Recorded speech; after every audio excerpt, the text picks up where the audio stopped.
Question number 1 कहता है कि आंसू काव्य के रचयिता कौन है? किसके आंसू काव्य के रचयिता कौन है? सुमित्रा नंदन पंत, जयशंकर प्रसाद, निराला या महादेवी वर्मा? तो आंसू के जो हैं वो आपके कौन हो जाएंगे? आंसू किसकी है? आंसू लहर झरना, याद आई कुछ? जयशंकर प्रसाद की है, ठीक है। कौन सी? आंसू लहर झरना, इसको याद कर लीजिएगा। कवितावली किसकी रचना है? कौन सी कवितावली आपकी किसकी रचना है? सूरदास, रहीम या तुलसीदास या कबीर की? तो इसमें से जो करेक्ट आंसर हो जाएगा टू का, वह हो जाएगा आपका ऑप्शन नंबर सी, यानी कि तुलसीदास की क्या है? कवितावली है। कवितावली तुलसीदास की हो जाएगी, वहीं पर दोहावली हो जाएगी, वहीं पर आपकी रामायण हो जाएगी, ठीक है। गीतावली भी इन्हीं की है, ठीक है। नेक्स्ट क्वेश्चन पर चलते हैं। गीतिका काव्य संग्रह के रचयिता कौन है? किसके गीतिका काव्य संग्रह के रचयिता कौन है? प्रसाद पंत, महादेवी वर्मा या निराला? तो गीतिका के जो आपके रचयिता हो जाएंगे वो कौन हो जाएंगे? निराला हो जाएंगे, सूर्यकांत त्रिपाठी निराला। इनका पूरा नाम क्या है? सूर्यकांत त्रिपाठी निराला। तो क्वेश्चन में ये भी पूछ लेता है कि निराला का पूरा नाम क्या है, ठीक है। तो और महादेवी वर्मा की यामा फेमस, इनकी क्या चीज? यामा इनकी फेमस है। इसके लिए इनको क्या मिला है? ज्ञानपीठ पुरस्कार मिला है, ठीक है। और ज्ञानपीठ पुरस्कार आपको किसको भी मिल चुका है? पंत जी को भी मिल चुका है, ठीक है। नेक्स्ट क्वेश्चन पर चलते हैं। परिमल काव्य संग्रह किसका है? कौन सा परिमल काव्य संग्रह किसका है? निराला, पंत, प्रसाद या महादेवी वर्मा? तो जो परिमल हो जाएगा वो आपका कौन सा हो जाएगा? ये भी निराला जी की है। किसकी है? परिमल भी निराला जी की है, गीत का भी निराला जी की है, परिमल भी निराला जी की है, ठीक है।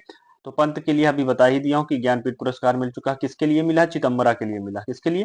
चिदम्बरा के लिए मिला है। और प्रसाद जी की, जयशंकर प्रसाद की एक बहुत फेमस रचना है कंकाल, ठीक है। कंकाल, तितली, ये इनकी बड़ी फेमस रचनाएं हैं, ठीक है। नेक्स्ट क्वेश्चन पर चलते हैं। झरना काव्य संग्रह किसका है? कौन सा झरना काव्य संग्रह किसका है? बताइए। ये पंत का है, प्रसाद का, निराला, महादेवी वर्मा? तो जो झरना है आपका काव्य संग्रह है, ये आपका किसका हो जाएगा? ये आपका प्रसाद का हो जाएगा। झरना, आंसू लहर झरना पहले ही बता चुका हूं, मैं जिक्र कर चुका हूं। तो जयशंकर प्रसाद का है, ठीक है। तो दीप शिखा काव्य की रचयिता कौन है? बताइए, रचयिता कौन है? बताइए। दीप शिखा काव्य के पंत, निराला, महादेवी वर्मा और प्रसाद? तो जो इसका करेक्ट आंसर हो जाएगा वो आपका ऑप्शन नंबर सी हो जाएगा। कौन हो जाएगा बच्चा? ऑप्शन नंबर सी, यानी कि महादेवी वर्मा। दीप शिखा किसकी रचना है? महादेवी वर्मा की है, ठीक है। नेक्स्ट क्वेश्चन पर चलते हैं। कामायनी में जो श्रद्धा किसकी प्रतीक है? बताओ। श्रद्धा जो है वो किसका प्रतीक है? ज्ञान का है, भावना का है, कर्म का है या विज्ञान का है? तो जो इसमें श्रद्धा है वो आपका किसका प्रतीक है? वो आपका हो जाएगा, आपका किसका? बी नंबर, यानी कि भावना का प्रतीक है। श्रद्धा, भावना, ठीक है। श्रद्धा अपने भावना में, ठीक है। नेक्स्ट क्वेश्चन पर चलते हैं। गोदान का प्रकाशन किस वर्ष हुआ? इंपॉर्टेंट है, याद करना जरूर, क्योंकि कभी कभी वर्ष पूछ लेता है बड़ी बड़ी रचनाओं के, ठीक है। तो गोदान, इसके पहली बात तो रचनाकार कौन है? इसके रचनाकार है प्रेमचंद्र, ठीक है। इसके रचनाकार कौन है? प्रेमचंद्र है। और वहीं इसकी जो प्रकाशन हुई थी, जो इसका प्रकाशन हुआ था वो किस वर्ष हुआ था? वो हुआ था आपका कब? 1936 ईस्वी में हुआ था। कब हुआ था? 1936 ईस्वी में गोदान का प्रकाशन हुआ था, ठीक है। नेक्स्ट क्वेश्चन पर चलते हैं। साकेत में जो उर्मिला का चरित्र है वो किस दृष्टि से महत्वपूर्ण है? बताइए। जो साकेत है उसमें उर्मिला एक चरित्र चित्रण है, वो किस दृष्टि से महत्वपूर्ण होता है? तो ये जो आपका महत्वपूर्ण है, सामाजिक, धार्मिक, नारीवादी या ऐतिहासिक? तो जो इसका करेक्ट आंसर हो जाएगा वो नारीवादी हो जाएगा, ठीक है। क्योंकि उर्मिला जो साकेत में है वो नारी है, ठीक है। तो नारीवादी का, अपने नारीत्व का अपने जो है उसमें परिचय किया है, ठीक है।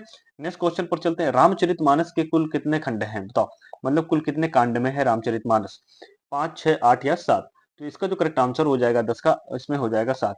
इसको आप लोग जरूर याद कर लीजिएगा, ये कई बार आ चुका है विगत वर्षों में, ठीक है। तो इसको याद कर लीजिएगा। नेक्स्ट क्वेश्चन पर चलते हैं। पद्मावत किस भाषा में रचित है? कौन सी आपकी पद्मावत जो है वो किस भाषा में रचित है?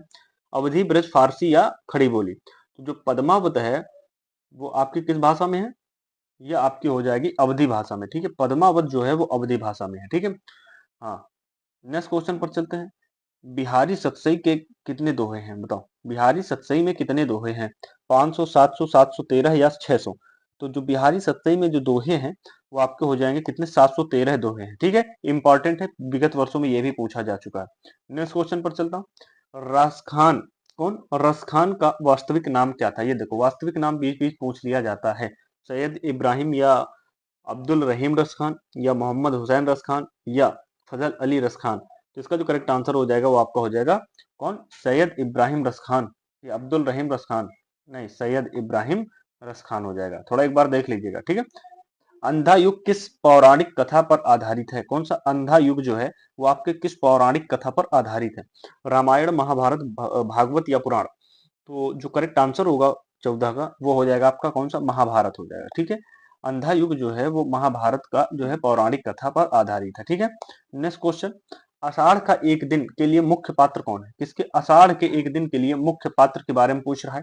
कालिदास, चाणक्य या अशोक या बुद्ध? तो जो इसका करेक्ट आंसर हो जाएगा वो हो जाएगा आपका कालिदास। आषाढ़ का एक दिन के जो मुख्य पात्र हैं वो आपके कौन है? कालिदास है। ठीक है। कौन है? वो आपके कालिदास है। ठीक है। नेक्स्ट क्वेश्चन पर चलते हैं। मैला आंचल कौन? मैला आंचल किस क्षेत्र पर आधारित है? बताओ। मैला आंचल किस क्षेत्र पर आधारित है? उत्तर प्रदेश, बिहार, मध्य प्रदेश या राजस्थान? बताओ। इंपॉर्टेंट है। तो ये आपका किसका है? बिहार का। मैला आंचल ये आपका किस राज्य से आधारित है? वो आपके बिहार राज्य से। ठीक है। नेक्स्ट क्वेश्चन पर चलते हैं। नदी के द्वीप, मतलब नदी के द्वीप का मुख्य विषय क्या था? नदी के द्वीप के मुख्य विषय क्या है? राजनीति, मनोवैज्ञानिक संघर्ष या सामाजिक सुधार या ग्रामीण जीवन? तो जो इसका करेक्ट आंसर हो जाएगा वो आपका क्या हो जाएगा? बी नंबर हो जाएगा। कौन सा? मनोवैज्ञानिक संघर्ष हो जाएगा। ठीक है। नेक्स्ट क्वेश्चन, राज दरबारी यानी कि राग दरबारी किस शैली का उपन्यास है? कौन सा? राग दरबारी आपका किस शैली का उपन्यास हो जाएगा? ऐतिहासिक, सामाजिक, व्यंग या प्रेम कथा या धार्मिक?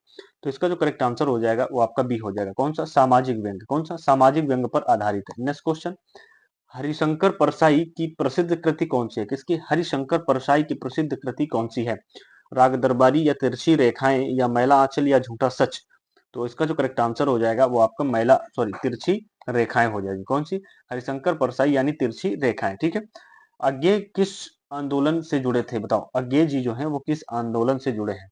हीरानंद वात्स्यायन अज्ञे, इनका पूरा नाम क्या है? हीरानंद वात्स्यायन अज्ञे, यानी प्रगतिवादी, छायावादी या नई कविता या प्रयोगवादी? तो इसका जो करेक्ट आंसर हो जाएगा ये प्रयोगवाद से जुड़े हुए थे। किससे? अज्ञे जी जो थे वो प्रयोगवाद से जुड़े हुए थे। ठीक है। नेक्स्ट क्वेश्चन, मधुशाला में जो मदिरा है वो का प्रयोग क्या है? मधुशाला में मदिरा का प्रयोग क्या है? प्रेम है, जीवन है, मृत्यु है या ज्ञान है? तो जो मधुशाला में मदिरा का प्रतीक है वो आपका क्या हो जाएगा? वो आपका हो जाएगा जीवन। मधुशाला में जो मदिरा का प्रतीक है वो आपका जीवन हो जाएगा। उर्वशी उर्वशी काव्य की शैली क्या है? उर्वशी काव्य की किस शैली का है? मतलब उर्वशी काव्य जो है वो किस शैली का है? वीर या श्रृंगार या भक्ति या हास्य? जो उर्वशी है ये आपका किस शैली का है? ये आपका हो जाएगा बाबूजी 20 यानी कि 2, यानी कि किसका? श्रृंगार रस का। उर्वशी जो है ये इसके किसका किस शैली का है? ये श्रृंगार रस का। ठीक है। नेक्स्ट क्वेश्चन पर चलते हैं। संस्कृति के 4 अध्याय किसके? संस्कृत के 4 अध्याय किस विषय पर आधारित हैं? राजनीति, संस्कृति, अर्थशास्त्र या विज्ञान? तो जिसका करेक्ट आंसर हो जाएगा वो आपका हो जाएगा संस्कृति। ठीक है। संस्कृति के 4 अध्याय आपके संस्कृति पर आधारित है। नेक्स्ट क्वेश्चन, चित्रलेखा का मुख्य विषय क्या है? किसका? चित्रलेखा का मुख्य विषय क्या है? ये आपके विषय पूछे जा रहे हैं बार बार, ये इंपॉर्टेंट है, ये विगत वर्षों में कई बार आ चुका है। ठीक है।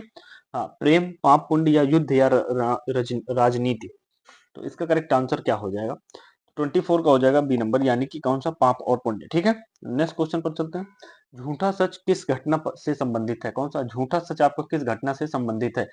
स्वतंत्रता संग्राम या विभाजन या आपातकाल या क्रांति से? तो झूठा सच जो है वो आपका हो जाएगा कहां से? विभाजन से संबंधित है। कहां से? विभाजन घटना से संबंधित है। ठीक है। हाँ, भारत दुर्दशा नाटक के लेखक कौन है? किसके? भारत दुर्दशा इंपॉर्टेंट है, विगत वर्षों में कई बार ये पूछा गया है। जयशंकर प्रसाद, भारतेंदु हरिश्चंद्र, लक्ष्मी नारायण मिश्र या मोहन राकेश? तो इसका जो करेक्ट आंसर हो जाएगा वो आपका भारतेंदु हरिश्चंद्र का है। भारत दुर्दशा किसकी है? भारतेंदु हरिश्चंद्र जी की है। ठीक है। नेक्स्ट क्वेश्चन, सूरसागर के रचयिता कौन है? किसके? सूरसागर के रचयिता कौन है? तुलसीदास, कबीरदास या सूरदास या रसखान? तो इसके जो करेक्ट आंसर हो जाएगा वो आपका कौन सा हो जाएंगे? सूरदास हो जाएंगे। ठीक है। सूरसागर, सूरसारावली है ना, ये आपके सब किसके हैं रचना? ये आपके सभी सूरदास की है। रामचंद्रिका किसकी? रामचंद्रिका किसकी रचना है? रामचंद्रिका के बारे में पूछ लिया। केशवदास, बिहारी या देव या मतीराम? तो किसकी है रामचंद्रिका? ये आपकी हो जाएगी किसकी? ए नंबर, यानी कि केशव दास की है। किसकी है? केशव दास की है। रामचंद्रिका आपकी किसकी है? केशव दास की हो जाएगी। नेक्स्ट क्वेश्चन, कबीर किस भाषा में रचनाएं करते थे? कौन? कबीर किस भाषा में आपकी रचनाएं करते थे? ब्रज में, अवधी में, सदुक्कड़ी में या खड़ी बोली में? तो जो कबीर हैं ये कबीर के दोहे बड़े फेमस हैं। ठीक है। 29 का सी नंबर क्या हो जाएगा? सदुक्कड़ी भाषा इनकी थी, सदुक्कड़ी। ठीक है। और सदुक्कड़ी के साथ साथ कबीर की एक और भाषा है, वो कौन सी है? वो खिचड़ी जिसको बोलते हैं, खिचड़ी भाषा। कौन सी? खिचड़ी भाषा के नाम से भी इनकी भाषा फेमस है। ठीक है। प्रेमचंद्र का वास्तविक नाम क्या था? ये देखो आ गया ना, प्रेमचंद्र का वास्तविक नाम क्या था? धनपत राय प्रेमचंद या श्रीलाल प्रेमचंद या हरिवंश प्रेमचंद या सच्चिदानंद प्रेमचंद। तो देखो सच्चिदानंद तो ये गलत है, बिल्कुल करेक्ट नहीं है। और उसके बाद आपका हरिवंश राय बच्चन होते हैं, श्रीलाल शुक्ल होते हैं, उसके बाद धनपत राय प्रेमचंद इनका नाम था पूरा, क्या था? धनपत राय प्रेमचंद। नेक्स्ट क्वेश्चन, गबन उपन्यास का मुख्य पात्र कौन है? बताओ, जो ये गबन उपन्यास है इसका मुख्य पात्र कौन है? होरी है या रमेश है, रामनाथ है या गोबर है?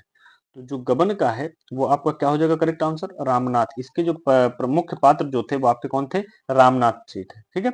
नेक्स्ट क्वेश्चन, कफन, कफन कहानी के लेखक कौन है? किसके? कफन के। यशपाल, प्रेमचंद्र, रेणु या अज्ञेय? तो जो कफन के हो जाएंगे वो आपके कौन से हो जाएंगे? बी नंबर यानी कि प्रेमचंद्र हो जाएंगे। ये इंपॉर्टेंट है, विगत वर्षों में कई बार आ चुका है, ठीक है। नेक्स्ट क्वेश्चन पर चलता हूं, नई कविता आंदोलन के प्रमुख कवि कौन है? किसके? नई कविता आंदोलन के प्रमुख कवि कौन है? निराला, पंत, अज्ञेय या प्रसाद? तो नई कविता जो हो जाएगी वो आपकी किसकी हो जाएगी? अज्ञेय जी की होगी, हीरानंद वात्स्यायन अज्ञेय जी की, ठीक है। हाँ, तार सप्तक का संपादक किसने किया? किसका तार सप्तक का संपादन आपके किसने किया? पंत, निराला, अज्ञेय या दिनकर? तो जो तार सप्तक है उसका संपादन आपके किसने किया था? अज्ञेय साहब ने किया था, ठीक है। नेक्स्ट क्वेश्चन पर चलते हैं, गोदान में जो धनिया है वो किसकी पत्नी है? गोदान में जो धनिया है वो किसकी पत्नी है? गोबर की, होरी की या हीरक या रामनाथ की?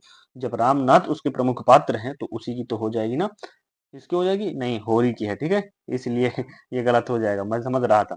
नेक्स्ट क्वेश्चन पर चलते हैं, कामायनी में इड़ा क्या चीज? इड़ा क्या दर्शाती है? कामायनी में जो इड़ा शब्द है वो क्या दर्शाती है? भावना, बुद्धि, कर्म या श्रद्धा? तो जो ये दर्शाती है वो आपका बुद्धि दर्शाती है। इड़ा जो है ये बुद्धि दर्शाती है, यानी कि बुद्धि का ये पर्याय भी हो सकता है, ठीक है, इसको पर्याय भी कह सकते हैं, ठीक है, बुद्धि का। नेक्स्ट क्वेश्चन पर चलते हैं, अगला क्वेश्चन क्या कहता है? अगला क्वेश्चन कहता है कि निराला का पूरा नाम क्या है? किसका? निराला का जो है वो पूरा नाम क्या है? रामधारी सिंह दिनकर, सूर्यकांत त्रिपाठी निराला या हरिवंश राय या सच्चिदानंद? तो स्वाभाविक बात हो गई, सूर्यकांत त्रिपाठी निराला हो जाएगा, ठीक है। और यहीं पर हरिवंश राय क्या हो जाएंगे? बच्चन हो जाएंगे, सच्चिदानंद सिन्हा हो जाएंगे, रामधारी सिंह दिनकर हो जाएंगे, यहाँ पे दिनकर, ठीक है। पंत किस युग के कवि हैं? कौन? पंत जो है वो किस युग के कवि हैं? रीत या भक्ति या छायावाद या आधुनिक? तो ये जो है आपके पंत जो साहब जो हो जाएंगे ये छायावाद के हो जाएंगे, ठीक है। पंत किसके हो जाएंगे? छायावाद के हो जाएंगे। इसके चार स्तंभ में से प्रमुख स्तंभ पर कौन आते हैं? ये पंत साहब आते हैं, ठीक है। नेक्स्ट क्वेश्चन पर चलते हैं, अगला क्वेश्चन, महादेवी वर्मा को किस उपनाम से जाना जाता है? महादेवी वर्मा को किस उपनाम से जाना जाता है? कविता की देवी या आधुनिक मीरा या हिंदी की सरस्वती या छायावाद की जननी? तो इसका जो करेक्ट आंसर हो जाएगा वो आपका कौन सा हो जाएगा? आधुनिक मीरा के नाम से जाना जाता है, ठीक है। और छायावाद की जननी के नाम से जयशंकर प्रसाद को माना जाता है, ठीक है। दिनकर को किस नाम से जाना जाता है? किसको? दिनकर को किस नाम से जाना जाता है? राष्ट्र कवि या राष्ट्र कवि सम्राट या आधुनिक तुलसी या जनकवि? तो इसका जो करेक्ट आंसर हो जाएगा 40 का वो हो जाएगा आपका क्या? ए नंबर, यानी कि राष्ट्र कवि के नाम से जाना जाता है दिनकर को। नेक्स्ट क्वेश्चन, रश्मरथी काव्य के नायक कौन है? किसके? रश्मरथी काव्य के नायक कौन है? अर्जुन, कर्ण, भीम या युधिष्ठिर? तो इसके जो करेक्ट आंसर हो जाएंगे वो आपको कौन सा? बी नंबर, यानी कि कर्ण हो जाएंगे, ठीक है। रश्मरथी के जो प्रमुख काव्य के नायक हैं वो कर्ण हो जाएंगे, ठीक है। अगला क्वेश्चन, उपन्यास सम्राट, कौन सा उपन्यास सम्राट किससे कहा जाता है? बताओ, रेणु या प्रेमचंद्र या यशपाल या यज्ञ? अज्ञेय। तो इसमें से जो करेक्ट आंसर हो जाएगा वो आपका हो जाएगा कौन? प्रेमचंद, ठीक है। प्रेमचंद जो है ये उपन्यास के सम्राट इन्हें कहा जाता है, ठीक है। नेक्स्ट क्वेश्चन, आधुनिक हिंदी नाटक का जनक किसे माना जाता है? किसे? आधुनिक हिंदी नाटक का जनक किसे माना जाता है? भारतेंदु हरिश्चंद्र या मोहन राकेश या प्रसाद या लक्ष्मी नारायण? तो इसका जो करेक्ट आंसर हो जाएगा वो आपके भारतेंदु हरिश्चंद्र हो जाएंगे, ठीक है, इंपॉर्टेंट है, विगत वर्षों में कई बार आ चुका है।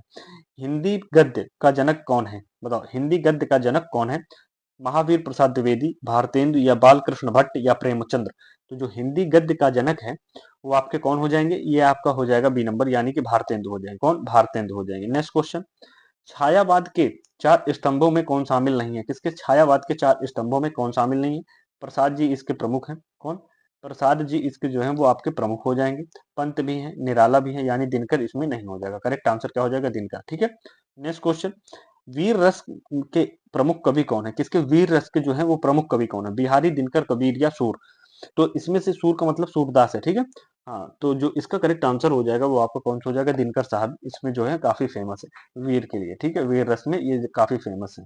कलम आज उनकी जय बोल ये भी किसकी है? दिनकर जी की, इसके लिए बड़ा फेमस है रसमरथी, ठीक है। नेक्स्ट क्वेश्चन, प्रगतिवाद का जो है वो संबंध किससे है? किसका प्रगतिवाद का संबंध किससे है?